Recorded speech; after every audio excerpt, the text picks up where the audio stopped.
Hello everyone, a very warm welcome to you all. In this video, we are going to discuss regarding the corporate social responsibility, and I have divided this topic into 2 or 3 videos for a better understanding and without overwhelming you with the lengthy content. Be sure to watch all the videos in this series to gain a comprehensive understanding of CSR and its implications. So, let's get started. First of all, what is corporate social responsibility? Corporate social responsibility specially उन companies को मिलती है जिनके huge profits हैं, like Reliance, Tata.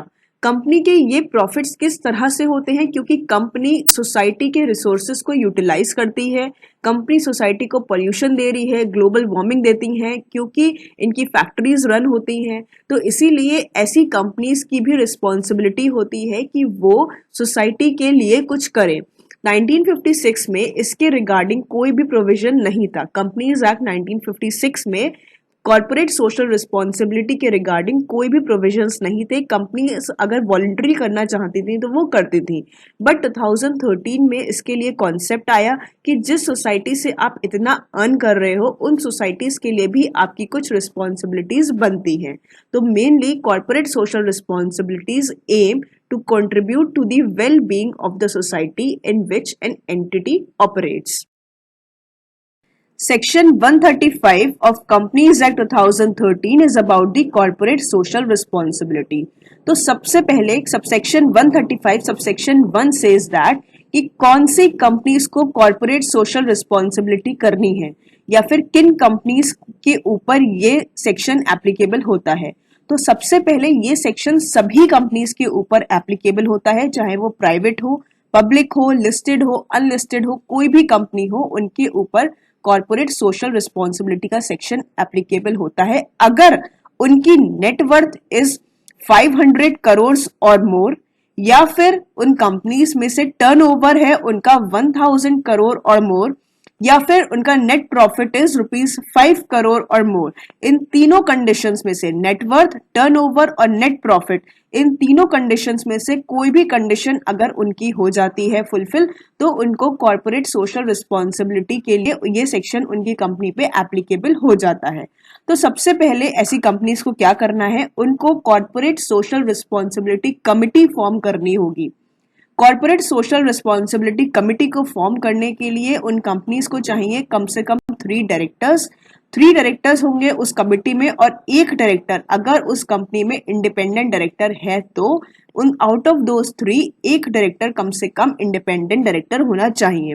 But अगर आपकी company पे independent director का प्रोविजन एप्लीकेबल नहीं होता है और आपकी कंपनी में कोई भी इंडिपेंडेंट डायरेक्टर नहीं है, तो वहां पर कॉर्पोरेट सोशल रिस्पॉन्सिबिलिटी कमिटी सिर्फ 2 डायरेक्टर्स के साथ ही फॉर्म कर हो सकती है। मीन्स जहां पे 3 डायरेक्टर्स होंगे तो एक इंडिपेंडेंट डायरेक्टर, अगर इंडिपेंडेंट डायरेक्टर्स नहीं है आपकी कंपनी में तो कोई भी 2 director corporate social responsibility committee को फॉर्म कर सकते हैं। Section 135 subsection 2 is about the disclosure in the board report.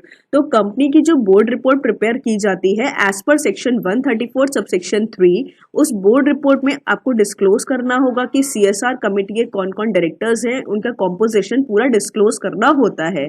Section 135 subsection 3 is about the role of CSR committee. तो सीएसआर कमिटी जो बनाई है उनका क्या काम होता है?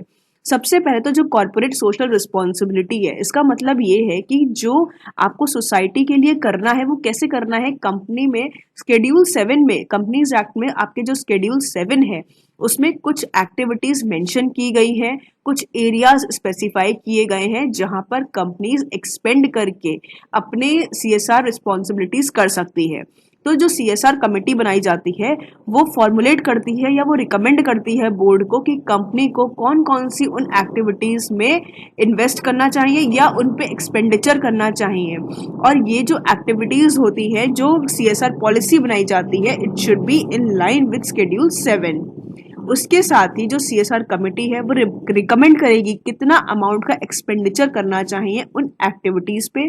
और थर्डली वो ये मॉनिटर करेगी कि जो सीएसआर पॉलिसी बनाई है कंपनी ने फ्रॉम टाइम टू टाइम, वो मतलब प्रॉपरली मॉनिटर करेगी कि वो प्रॉपरली सब कुछ एक्टिविटीज कंडक्ट हो रही हैं या नहीं हो रही है। Next, section 135 subsection 4 is about the duty of the board of directors. अब board of directors की ये ड्यूटी बनती है कि जो CSR पॉलिसी बनाई गई है, CSR कमेटी ने जो पॉलिसी बनाई है वो CSR कमेटी बोर्ड को देता है और बोर्ड उसके बाद उस पॉलिसी को गो थ्रू करके अपनी वेबसाइट पे अपलोड करता है और उस पॉलिसी को अप्रूव करता है। उसके साथ ही बोर्ड की ये ड्यूटी बनती है टू एंश्योर कि जो भी एक्टिविटीज इंक्लूड है in the corporate social responsibility policy of the company are undertaken by the company. So in this video we have discussed what is CSR, companies कौन सी कंपनीज पे CSR applicable होता है, CSR committee का composition क्या होता है, role of CSR and the duty of board of directors.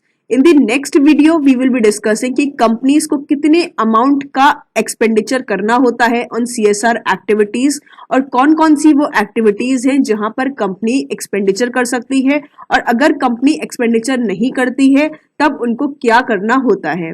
So stay connected and keep learning.